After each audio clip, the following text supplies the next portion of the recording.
So, good evening. My name is Kimberly Reeves. I am the Community Benefit Investment Coordinator with Beacon Health System, currently Interim Director of Community Outreach.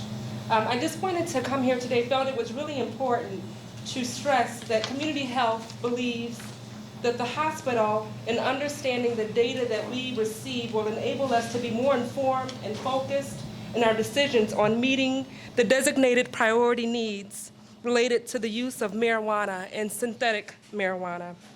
Cannabis, as it's termed for the hospital, and synthetic marijuana-related diagnoses in 2016 were as follows. The number of total visits to Memorial Hospital in South Bend in the ER in 2016 was 59,056 individuals. The number of all visits with a marijuana-related diagnosis was 981. We at Beacon Health System understand that these diagnoses, that one of the 981 is too many. Just to give you a few more stats, the number of diagnoses related to marijuana abuse was 398 of the 981 visits. The number of diagnoses related to marijuana due to dependence was 28, and the number of diagnoses related to unspecified use of marijuana was 555. I invited a physician here with me from Beacon Health System who is not able to make it. She's actually on call. But the reason the unspecified is so important is because she said that the diagnosis code is related to insurance or something that they can have on file.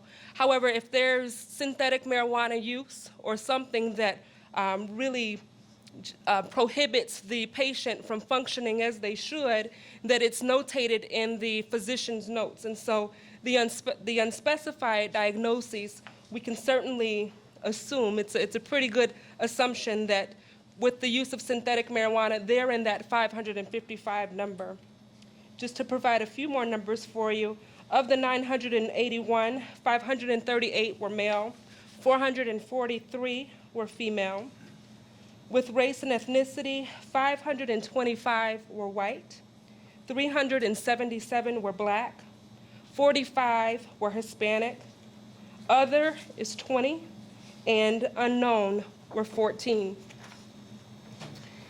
Looking at ages, between the ages of 13 and 19, all marijuana-related diagnoses from 13 to 19 were 168. Ages 20 to 29, 318. Ages 30 to 39, 180. Ages 40 to 49, 129. Ages 50 and older, 186. At Community Health System, at Beacon Health System, as we move forward by analyzing these effects and the results of the actions implemented, we can assess whether programs have achieved their intended impact on prevention, add value to the work of clinical transformation teams in the hospital, and make informed decisions when addressing divergent health needs of those who need it the most. What's also very important is that we provide a resource. And so I had an opportunity to speak with John Horsley, the director of Oaklawn Addiction Services. He's familiar with evidence-based practices in addiction treatment, such as treating pain and addiction, enhancement of medication-assisted treatment, and the role of a recovery coach. He is also very familiar with the use of synthetic marijuana and the epidemic here in this area, and has stated that Oaklawn has worked with individuals affected. Moving forward, he agreed to meet with the group and/or be a resource. Thank you.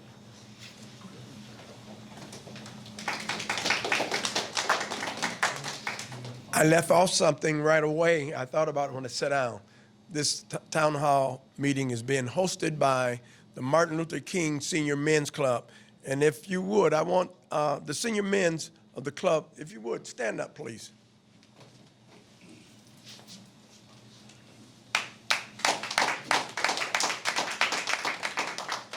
You notice seniors took a while to get up. We had one who was wise enough that didn't get up.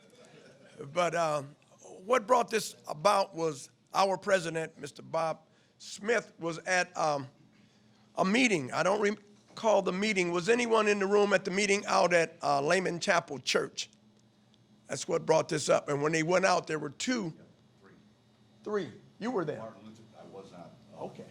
Martin Luther King Day celebration was just, services just let out, and that's when that incident happened. He was there, Shay Davis was there, the mayor was there, several people in this room were there. Okay. And they were They out. want to tell their story. Okay. Well, that was, that's what brought it on, and we decided to host a town hall meeting to see if we could shed some light on the subject. By the way, the senior men's, before I became a member, played a big part in getting it removed from one of the local gas stations up on Olive Street. In fact, they picketed it. I'm sure there's some of the brothers that was part of it that picketed. There's some, I'm sure, in the back that did. Next, we're gonna have Carl to come forth and share what he has to share with us concerning. Good evening. My name is Carl Nichols. I'm the Director of Community Wellness Partners. I would thank the Senior Men Club for having this event because so many times we have one meeting, we get really excited and want to do work, and we never meet again to talk about it. So I'm going to come at this from two different perspectives. One is the work I do with the homeless community, and the synthetic marijuana is at high prevalence in that community. This is not a race issue. This is a socioeconomic issue because of the affordability and the locations where you readily can get the synthetic marijuana. I'm going to just stop calling it synthetic marijuana. I'm going to call it Tucci, so that it's called Tucci out here. That way, I don't mess up synthetic marijuana and I'm being recorded. So, you know, I do a lot of work in the homeless community, and to have a conversation in a non-judgmental way, to sit there and watch somebody take their first hit of it and immediately go into a seizure. And you're like, oh man, you know, and so it has long-lasting ramifications on the body. Working with community wellness partners, we do a lot of health.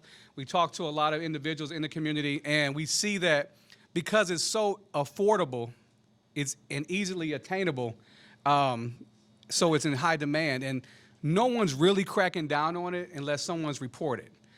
There's a gentleman that he's the Tucci dealer to the homeless population, and I said, why do you do it? He said, because the profit margin for me is so big, because he can get a bag for whatever price, and he sells a $2 cigarette, and he's making so much money. So we know that the profit margin on all kind of drug sales is high, but for him, it's even higher. How many ever smelled the synthetic marijuana when it's being smoked? I want to make sure I keep it clean, but it smells like burning manure. So when I'm talking to the guys, they may not smoke it in front of you, but you can smell it. And another guy, even last week, he smoked it, and he was just standing still, staring, with a bluish tint on his face. So I knew what he was doing. And it's got to be done. You know, you talked about picketing outside of the store. I did an expose with ABC 57 2 or 3 years ago, where we went into a local gas station and a couple of the convenience stores and asked to purchase it. We purchased everything else. The man's English was perfect. When we asked to get that, and then they showed the camera, he didn't know any word of English. But it has to come from policy, and I want to, you know, we talk to our policymakers. The policy change has to affect these businesses' bottom lines, who are the one hosting it in their stores. Specific stores along Lincoln Way, along Portage, along Olive, in the communities that are most impacted with money issues and health issues, they're targeted. And it is a social injustice to allow this to keep going. And if we don't make that change to those stores, a $1,000 fine is not an impact. A $2,000 fine does not impact that store. You have to take their business license away from them and ensure that it just doesn't get transferred to the next of kin, to their best friend. Inspections, I mean, and they do a great job of keeping it hidden. But it's not attacking the people who are actually doing it, because they need other service. We need to increase our mental health services in our community, because these are coping mechanisms and not just something they go out to do. Like, hey, I want to go have a seizure today. That's not why. They're coping with something else. They don't have the services they need, and so they're using that because that's what they can afford. So that's what I have to say. We'll take questions, I guess, once everybody's done. Thank you. All right, good evening, everybody. For those who don't know me, my name is Scott Ruskowski. I'm going to be a little different than Kim and Carl in that I'm gonna be a little interactive. So what is the first thing we do when the smoke alarm goes off at the house? Well, well, we should be checking on it, finding out if that smoke involves fire. This smoke involves fire, is my whole point. I really don't need to say any more, but I'm going to. Secondary, if I was outside with a used cement mixer right now, one of the ones you crank with the hand or plug in and let it do whatever it does, and I poured in some Kool-Aid and some Sprite and stuff I didn't even tell you about, and it smelled kind of nasty, but you know, like, hey, he's a decent guy, I'm gonna go ahead and drink it. Would you drink it? Used cement mixer. That's what they make this junk out of. That's how they make it, an old cement mixer, and they throw stuff in there. They call it Tucci, they call it K2, they call it Spice, they call it all this other stuff. It's bad enough for adults. What's worse is kids. They call this stuff Scooby Snacks. It's fun.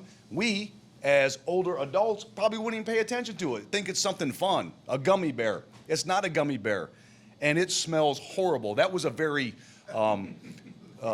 low description compared to, like, I literally got sick to my stomach, and you got a good case scenario where the guy just stood there with a blank stare on his face.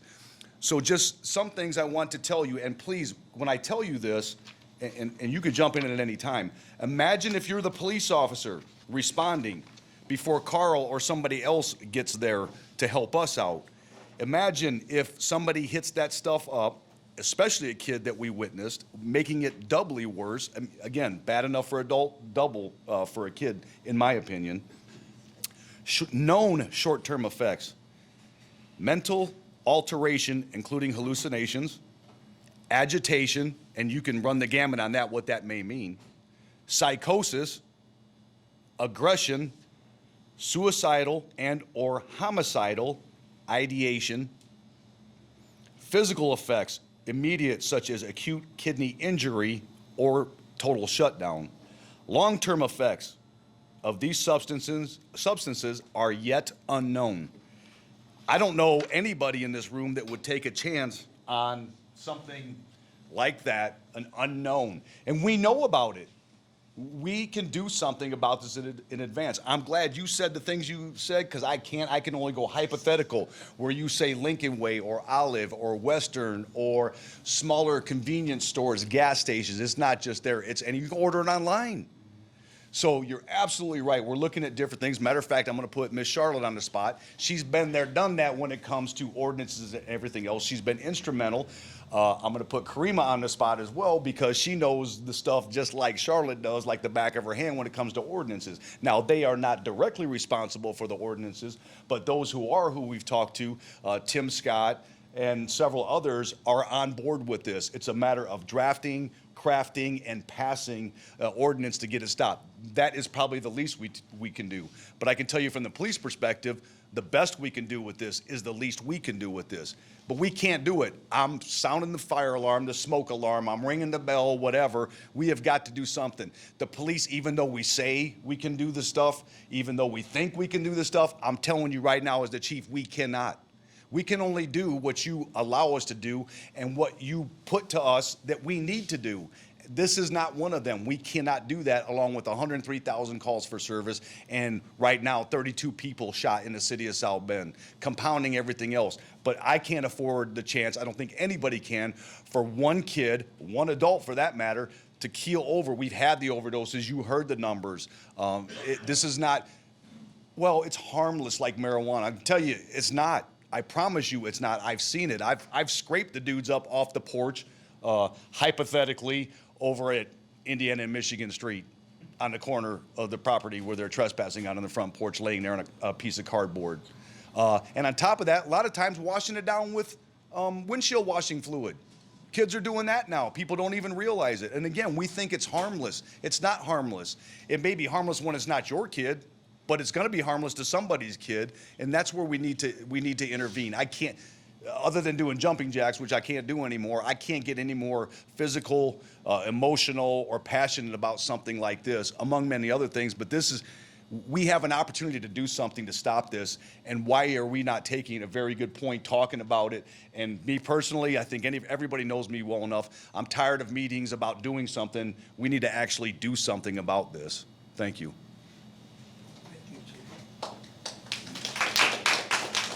Another one of our speakers has just walked in the room.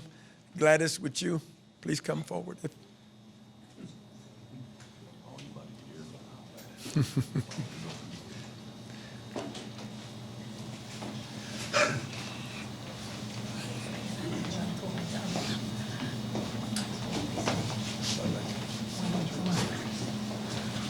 I didn't know I was going to get called up here because I have another meeting.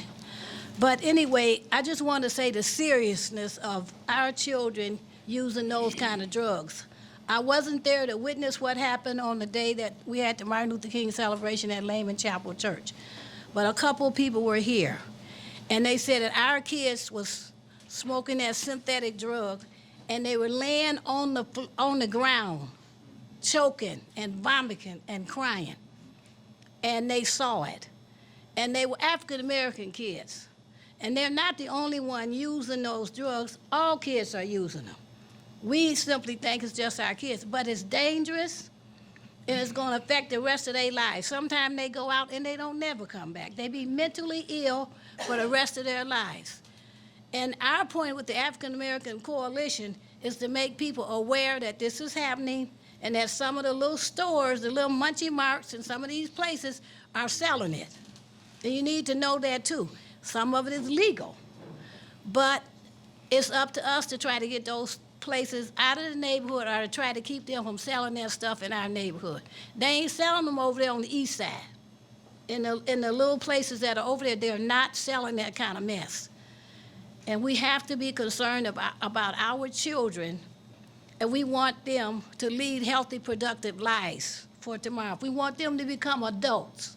Too many of them are dying as a result of using drugs in our community, and this is our community, and we just felt like we should get involved in order to try to do something about it, to make that statement that we're sick and tired of it, and we don't want our kids to continue to using those drugs, and let the parents know. A lot of times people think they kids ain't doing nothing, and you argue with them and say, oh, my kid didn't do that. They doing everything the rest of them doing, whether we think so or not. And we need to be aware of it. When they leave home and they come back acting a little bit mental ill, we know what they've been doing. And we should be concerned about it. Parents need to be concerned about the lives of our children. And as community people in this community, and we don't speak out against it, who will? If we don't care, who cares? We have to care about our own children and our own community and the lives of children who need to grow up to be productive adults. And we are trying to work with the police department, Memorial Hospital, Minority Health Coalition, and any other coalitions, and the Senior Men's Club here at Martin Luther King Center, who have heard about this issue, as Mr. Smith told us some time ago. And he told us that some mothers came one time and talked to people about it. And I mean, that's basically what I need to say, is that we need to have the community aware that it does exist, and we need to be accountable and responsible enough as adults and people in this community that people call us leaders, but that are concerned to be able to speak out against it and to do something about it. Thank you. I'm just going to give an update on the council side. You want to come over here? Okay. Karima Fowler is the clerk, the St. Joe County clerk. So we've been doing some research, intense research, and in another community, Greenwood, they have an ordinance on the books. So we're kind of mirroring the ordinance that they have on the books. And that's going to be brought forth within about the next month regarding the synthetic marijuana. And it's going to be tied to a local ordinance that we have on the books already, and it's the common nuisance ordinance. And so these locations will be fined if a police officer goes into that location or that store and they have any synthetic marijuana. The problem has been the last 2 months, Karen White, myself, and President Tim Scott has been working on the ordinance. One of the problems is they change the ingredients in it all the time. So if they change the ingredients in it, it makes it legal, and it's not illegal. Because The state also has some legislation on the books as well, but they can't keep up with it because they keep changing the ingredients. So we have found a way, along with the legal department, to make our local ordinance stick. So I think that's going to be brought forth within the next month. So I would like to encourage you all, the council, the way things go, the ordinances come up for first reading. So it comes up for first reading, and then 2 weeks later, it comes up for a second and third reading, and then it'll be passed that night. So check in with the clerk's office, and when you notice that that's on the books for first reading, I encourage you all to come down and support the ordinance. I will be brief. My name is Sherry Pete, and I serve as the Director of Community Outreach for the Office of Mayor Pete Buttigieg. This is an issue that is near and dear to our hearts. It is a threat to our community, and as the other speaker said, it's evolving, it's always changing, so it's very hard to create an ordinance that will have an impact that is needed to create a safe environment for our community. But do know that the mayor's office is working with legislators down in Indy to find ways that we can have some preventive measures, some support for those who need it. Can you hear me? Support those who need it. As I mentioned, I continue to think of the 3 young men who overdosed on synthetic marijuana after the mayor and I left Lehman Chapel that night. And it is something that impacts me even still to this day. 3 young, vibrant, beautiful, strong men of our community who were very close to losing their lives. And this is something that the mayor and I still talk about to this day, because to see our youth, who are very important to our community, who have talents and gifts that need to be utilized in our community, we need to do more. We need to work together as a community. We need to not only look at ways to create strong ordinances, but also look at preventative measures, offer support to those who are in need, because that was a silent cry for help for those who are turning towards drugs and alcohol. So we need to look at what is at the root cause of this, because it's something deeper that is not being talked about. So please know that the mayor's office is working tirelessly to make sure that there is something available for our youth that needs resources that are currently not available. Thank you. Brother, how you doing? Bless you. Hello, everyone. My name is Elder Hudson. I'm assistant pastor of Greater New Jerusalem Baptist Church. I've been out here quite some time trying to see what could I do, see what we can do. There's no such thing as I. It's going to take all of us. It's going to take everybody, because they mentioned one store, and that is the Munchie Mart. But there's a few more. Munchie Mart is not the only one. This Go Low right here on Lincoln Way and Olive and Bertrand. Then you got that market, that convenience store that down on Olive and Pratt. Then you got that other convenience store over on Olive and Elwood. They also, all of them are doing it. And I think Sister Karima said it best, it's going to take all of us. It's going to take everybody. And me being the president of the Michiana Community Men's Choir, we will be getting out in the streets. We will be holding some of our rehearsals right there at Munchie Mart. And it's things like that, we got to find a way to stop these people from giving this stuff to our kids, because the kids going to do it because they're trying to fit in.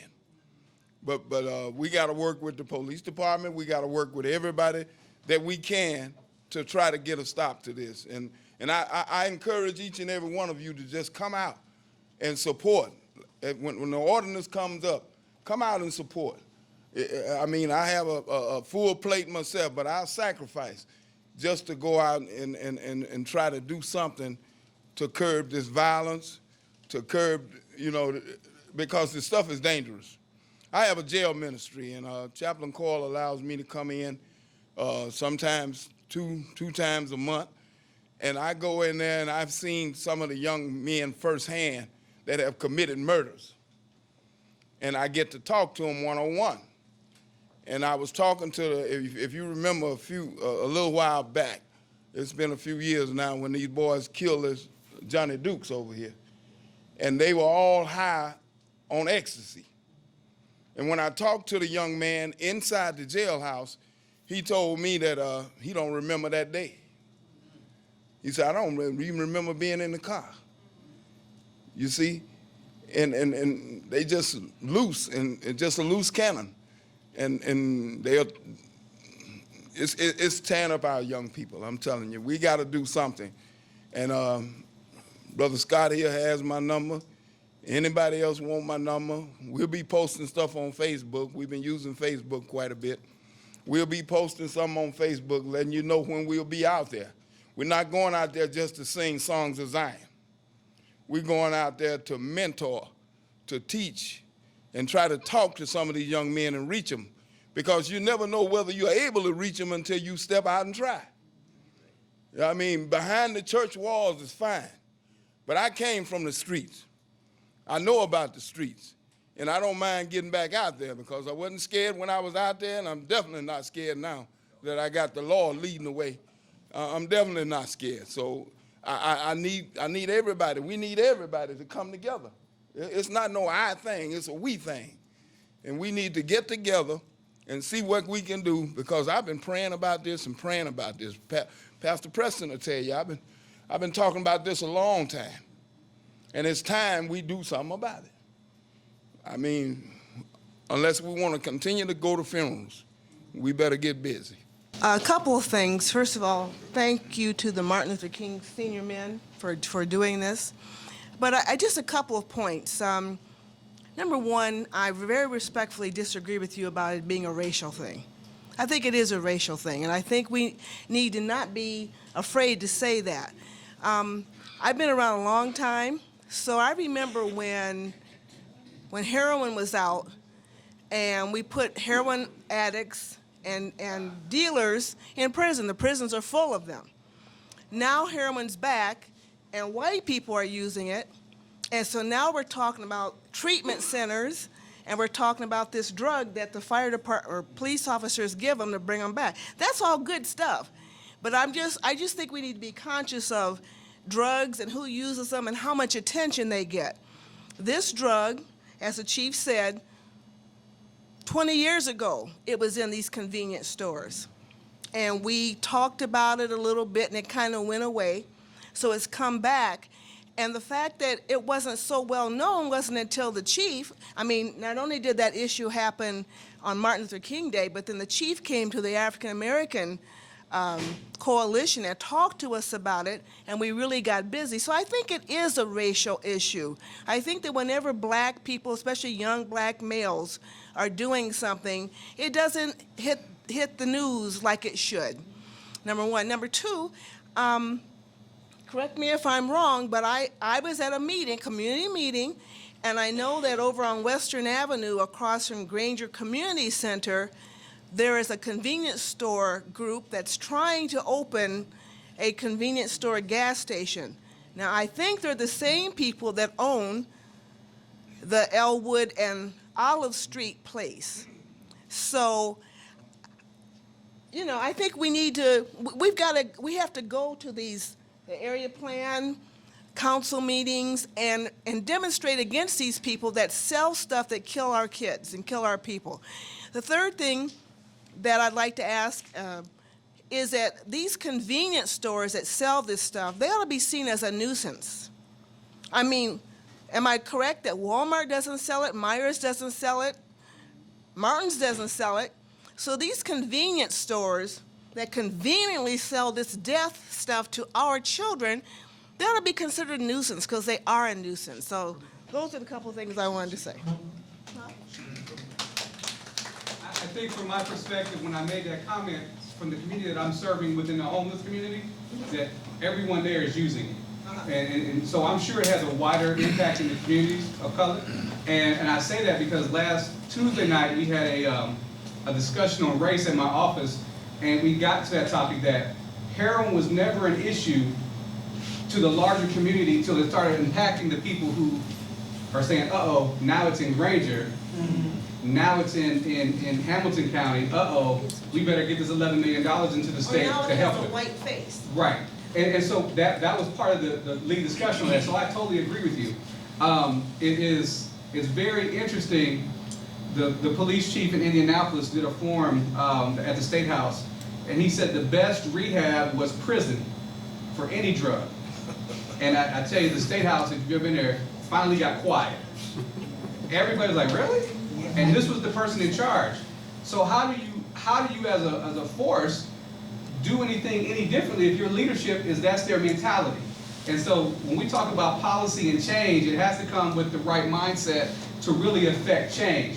Kareem mentioned talking about the ordinance that is already in place. How many people in the community have they talked to? Because if you just have 2 council people and Kareem working on an ordinance, and I love Kareem to death, but we got to get people in the street to talk about what's going to be impactful. What's going to impact the business? A $1,000 fine will not impact the business. A $2,000 fine will not impact the business. It has to be detrimental to that business's bottom line. And she mentioned, and I know it wasn't specific, but if the police find it in the store, I'm going to tell you what, the police won't find it on a normal visit to the store. It's not going to happen. It has to stem from something deeper. It has to stem from something more. If there's annual inspections that are unannounced, you know, that it has to have a punitive part to it, or it's going to continue to happen because this is a moneymaker for that business. You know, I live off of Bulla and College, right around from the Olive and Elwood store. Constantly, people there. Now, no, you haven't walked in the store but 3 times, but you've been there 4 hours. You're not shopping. And so the community there fought about having a gas station there. So now they're trying to put the gas station somewhere else. They're the same people that own Munchie Mart. Yes. So they're going to keep trying. You're right, it's not just Munchie Mart selling it. He said that, but it's Munchie Mart. It's a Stop and Go on Lincoln Way. It's Sam's. It's here on Olive, right there, Olive and Bertrand. It's there.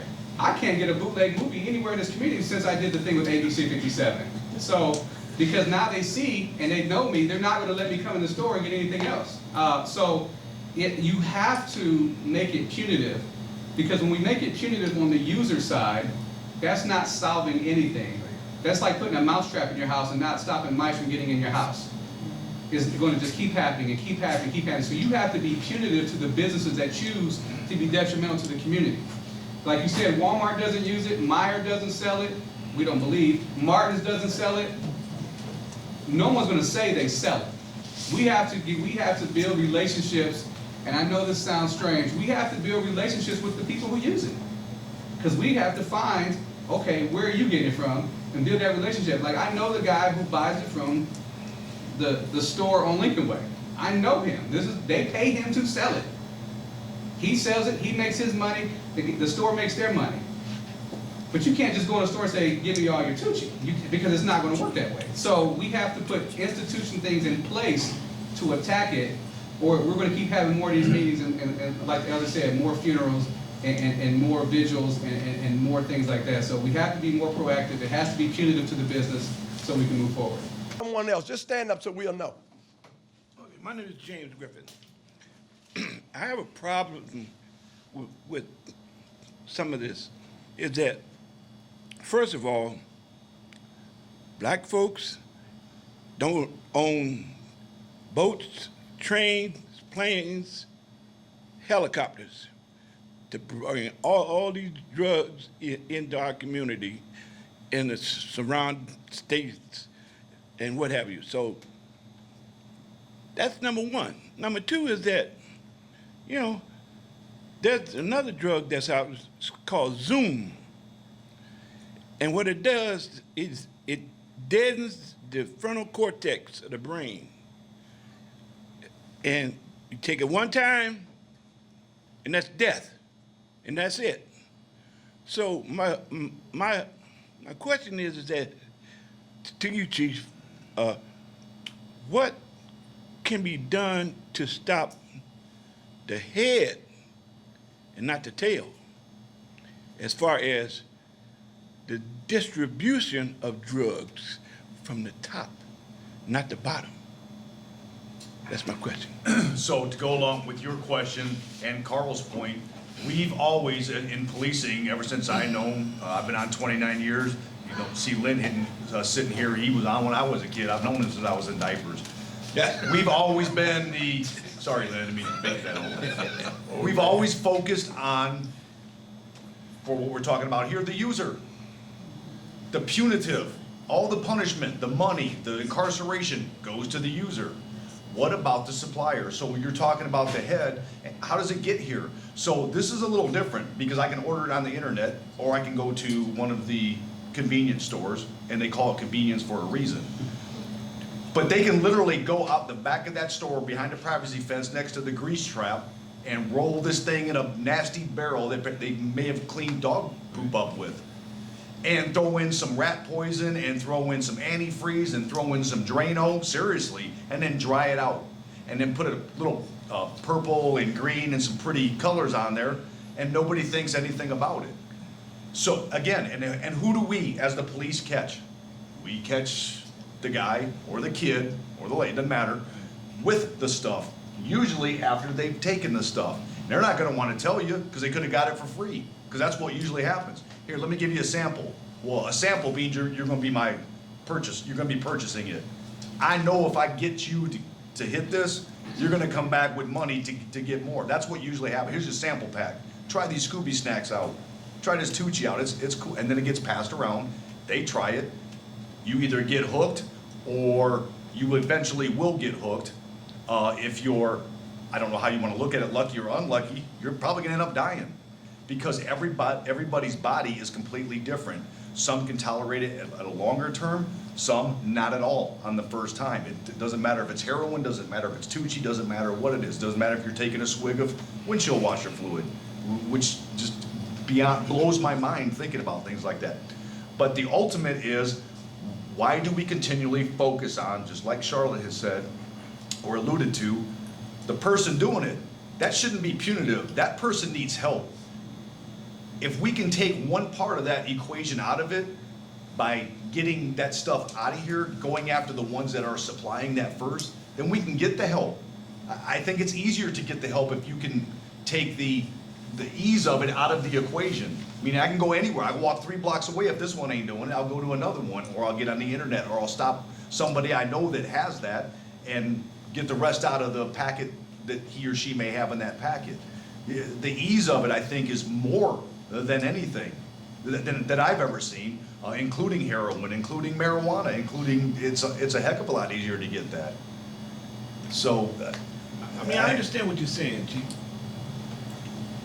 But it's very frustrating being a father and community activist, knowing that, you know, here's the head, the middle, and here's the tail.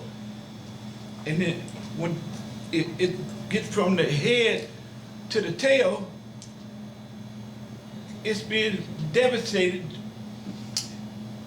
These kids have been devastated by all the drugs. Well, when does it stop from coming from the head to the tail? I mean, you know, I'm not trying to put you on the spot. yeah, no, I wish I had the answer. I mean, that's one of the reasons we're sitting here. And matter of fact, I'll even create some further controversy here by what Carl said. The chief down in Indian, I don't know, was it Height or was it, do you remember who was Height that made that comment? So let me tell you this, I'm gonna blow this up right now. I agree with them. You know why I agree with them? Because we don't have the institutions in place that we can get the help before they go to jail. So if they're in jail, you know you can get that help for drug treatment and rehab. It's there. Where is it before you get to jail?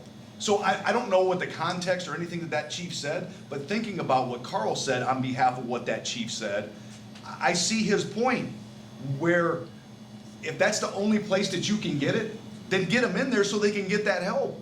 I know that sounds weird, but think about it for a minute before we jump to conclusions here. If we can have what they have in jail, those programs and treatments in jail, why can't we have them out of jail before they have to use them in jail? That makes perfect sense to me, unless I'm wrong on this. Where's the legislation at? I mean, Exactly, throwing $11 million at something because I think I'll quote, it happened to somebody in Granger. we're taxpayers. Yeah, absolutely. So let's do it before it happens to anybody, anywhere. Okay. At the back, we had, this young man's been real patient. I have a question. Where are the schools? Like, are the schools? The mic, I'm sorry, the mic. Up on the mic.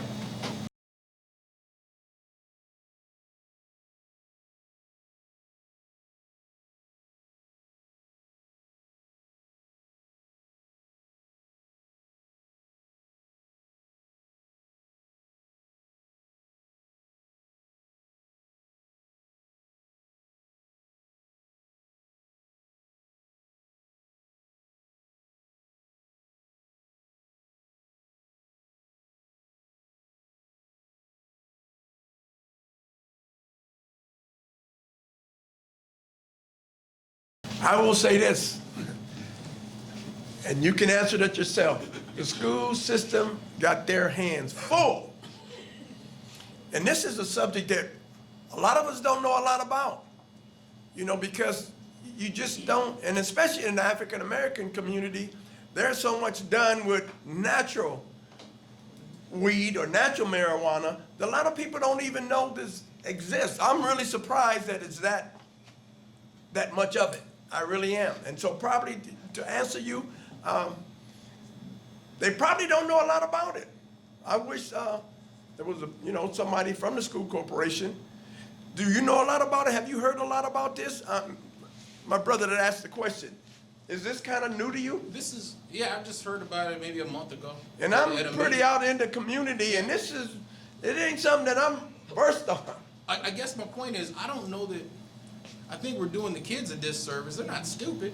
No, we're not gonna save all of them. Some of them are just curious. But I gotta believe if the school is engaged on what's going on, if a lot of these kids know how the sausage is made, common sense on some of these kids will take over from the fact, I don't wanna smoke poop. These kids, I mean, if they're going up to, ask for Tucci, they don't know how Tucci's made. A lot of kids don't know how hot dogs are made, but if you showed them, they probably wouldn't want hot dogs. So, Good job. we can't control the uncontrollables, But but, it's very, I don't think we've talked about how addicting it is. right, but to that point, I guess my It's question, so addicting, if you're addicted, you right. will smoke. Again, but you can't control that. I'm looking at the ones who are at the school. I want to state my point. My point is the kids who don't know about it. They're at Kennedy right now. They haven't been exposed to it. They go to LaSalle. They go to Sam's Mark. They go to Quick Mart, whatever. I went to LaSalle 20 years ago. So 20 years ago, I didn't know that this was at the Quickie Mart. Maybe it was. But it wasn't to this level we're hearing about now where we're having a press release about it. So this is definitely, this is progressing. So my question is, what level of engagement at this point has been brought to the school city? Do they know about it? Do the teachers know about it? Administration, does Dr. Spells know about it? Because if he doesn't, then he should be here. If he does know about it, well, hey, they've got meetings about bullying, online bullying. Let's engage these kids and say, hey, just so you know, because they know about Tucci, but do you know what goes into it before they get addicted? Because, yeah, like you say, once you're hooked, you can't save those. I'm looking at the ones, I just want to control the controllables. I think we do a poor job of being proactive. Right. And I think, and I'm not going to speak for the schools, I can say that my son has never been sent home any paperwork about it. Exactly. Flyer. Right. So I can say that at my son's school, he hasn't heard about it, except for me. Now, maybe they did, but I think there hasn't been anything formal that I've seen that the schools do. I know PHM did a parent meeting, and I'll leave it there. So to that point, Mr. Nichols, I see that as a huge opportunity to start with. Let's get the schools engaged on this. I agree. Thank you, we really appreciate that. Yes, after. Larry was,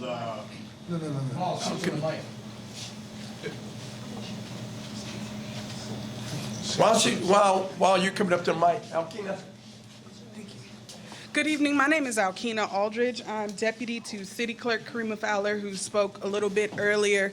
And I just wanted to let you all know that when the ordinance is up for first reading, the public process is intended so the public has a chance within those 2 weeks between first reading and public hearing to give input on the ordinance.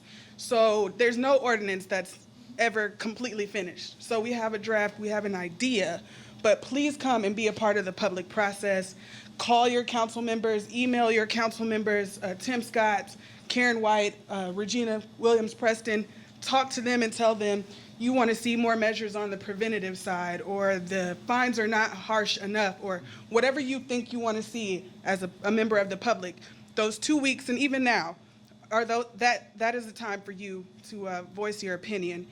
So nothing is ever set in stone before a vote. And as deputy clerk, I'm the one who will be sending out email correspondence and taking phone calls regarding this. I'll also be in the back and take anybody's email information who wants to hear more about this in the upcoming weeks, and as it's presented to council for first reading. And if you could pass to them that it'd be great if they would hold some public forums to talk about it, to see the impact in the community. Because I think it takes on a very different mindset when you just looking at paper from Greenwood and trying to put South Bend in front of it. But when you see the true impact locally, you're gonna put more into it and be able, so that's the part I'm talking about, engaging the voters, the community members in the process prior to that. Because yes, there is that time period between first, second, and third reading, but there wouldn't have to be that much change if people were engaged initially. So yes, I do agree with you about making it clear, but then on this front side, if we were to put an ordinance out there, where should those money from the fines go to? Should that go to education? Should that go to rehab?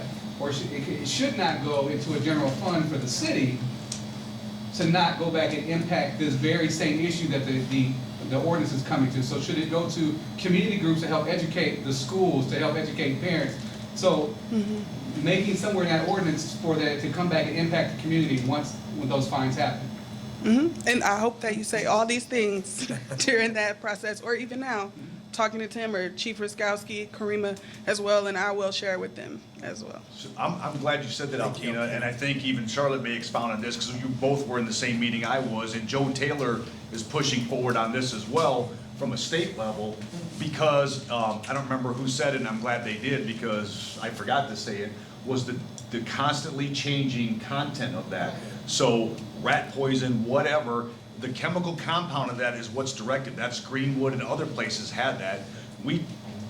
What she meant was we actually, I think, I'm pretty confident, we found a way to avoid all that and just like be all inclusive. The better part would be from a state level. And you're absolutely right, because I quite frankly don't remember on the ordinance itself if we ever put where those funds go to. Very legitimate and valid point there. Paul? I was part of the group, as you guys say, boycotted when we went to the store. And we expressed our differences with the owner. And then the son, he came out and expressed his differences because he was selling the stuff. And he got bigger write-up in the paper than we did. And we had a small article in there when he said Martin Luther King Jr. went over and protested at the store and everything. And he had a big old article in there with him, and he was explaining his side of it. So it makes you wonder. And even when they raided a few of the stores, and the only part that really made the paper was the purses and the shoes, and and DVDs, and not the stuff that was really hurting people. So that made the story, and not the actual. Well, they didn't tell too much about. They were selling them little canisters. They were selling it in. Smiley, Mr. Smiley, whatever it was at that time. Yeah, and they had a bunch of them under the counter when we went over there. I seen him moving some, but the son met us outside because he was the one selling it. And then he had a nice write-up in the paper about him and what he was doing, and I just looked at it. Yeah. Is there another question? Gladys. I want to say something about this convenience store that they talking about going up near Housing Authority. We really need to talk to the commissioners and talk to the people at Housing Authority, because I already heard that the people in Housing Authority, some of the residents want that store. So and maybe they don't understand the dangers that's gonna come with it and why they wanna put it there, because of the low-income people. And that's the person. Like Save-A-Lot, a real grocery store. But we really need to be talking about it now, because I think that's in the process. Isn't that right, Charlotte? So we really need to be talking to them. I think it's at the area plan. But it's almost like they already went door to door and kind of talked to the people, because they, you know, the seduction, you can pay your gas bill there, you can pay your water bill there. You know, Save-A-Lot's right down the Right street. there. There is a real grocery store. Right. So what can they get there? Alcohol, tobacco, and this other Coochie. stuff. And drugs. And also the activity that's gonna be going on in the parking lot. And so we really need to be That's what they speaking, get, that we they really can't need get to be now. speaking out against it then. And Because the guy had a residents very don't slick- understand. Had a very slick presentation, you know, he was very well-mannered. He, you know, We don't care. It can work when you mobilize the community on the other way, because when they wanted to put the gas station up at Elwood remember and that. Olive, the community got really involved about, we don't want a gas station, you know? There's a gas station, if you're that low, you can't make it, that's your own fault. But there's a gas station on every block, we don't need another one. And so it helped a little bit, but it's still a lot of traffic. Well, we just need to, one of the proactive things we can do is talk to the Area Plan Commission, and we can talk to the people at Housing Authority and let them know what they in for. If they think they got some trouble, wait till the store and get the there. city has to sell the land to them.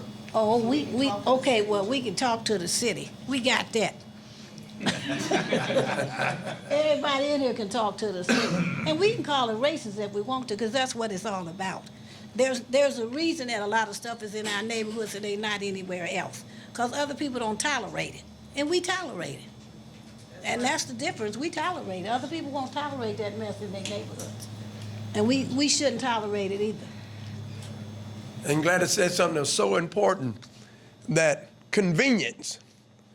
Our kids is going to the cemetery and the penitentiary because we so worried about some convenience. So we need to think about that, and I am so glad that our president saw fit to host this town hall meeting, because believe me, I learned some things that I didn't know. And I'm gonna take it a step further, because the young man that I'm talking about, that's his hangout. That's his hangout. And so, you know, maybe that's where it all come from. But is there any more questions? If not, we're done. I'm here to take emails or phone numbers if people would like to receive council information for when the ordinance comes up for first reading as well as public hearing. Also, you can sign up on our website, the city clerk's website, to receive news from the council as well as join our distribution list. So if you don't submit your information to me tonight, please visit the website.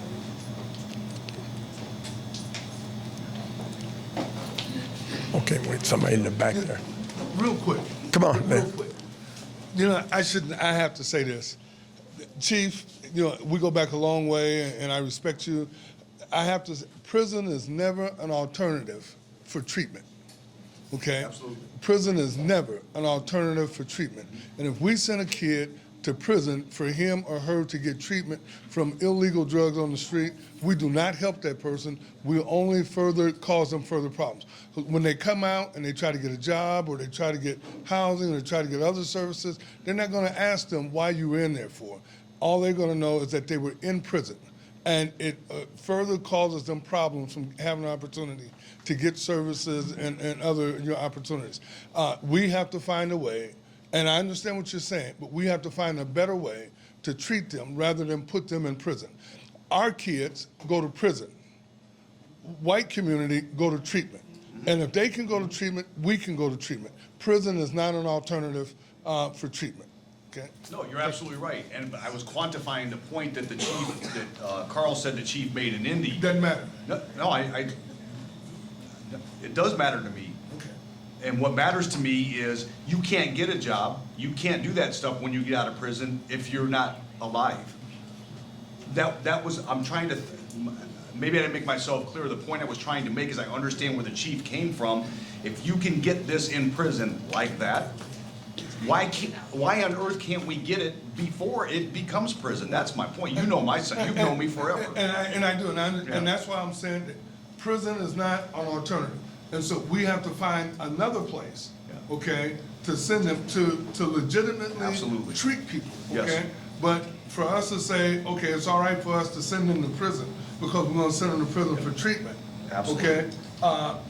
That's just as wrong, okay, as allowing them to get caught up in it in the first place. Prevention, intervention, way before detention. I've Absolutely. said it. We have Hello. a young lady come on. Yes, can I just say something? Okay, my name is Laquita Hughes. I'm a community leader. Also, I'm on the Community Relations Standing Committee with Councilwoman Pearson.